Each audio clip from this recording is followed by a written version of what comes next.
Mga kadudo, ito lang nadal natin ngayon, October 17, 2024. Yan. Ito ang unang nating huli. Unang putok, dalawa agad. Ito. Yan ang unang putok, dalawang huli. Ito ang huli ko nang nahuli. Oh. Pinakamalaki. Nasa ano siguro to, tansya ko lang ha. Nasa 1/4 o kalahating kilo ganyan. Kasi ito mga gapalad na. Ang dami pa siya ng lutang kaso hindi ko na masipat yung lalaki, kaya tumigil na ako sa pamamarin.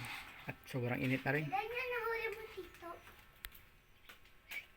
Kailan pa ako namamaril? Kanina pang alas 8. Halos ilang oras din ako dun sa araw. Kaya nag-decide na akong umuwi na. At naka-boundary din naman. Yan. Okay na yan. Pang tangke. Yan o.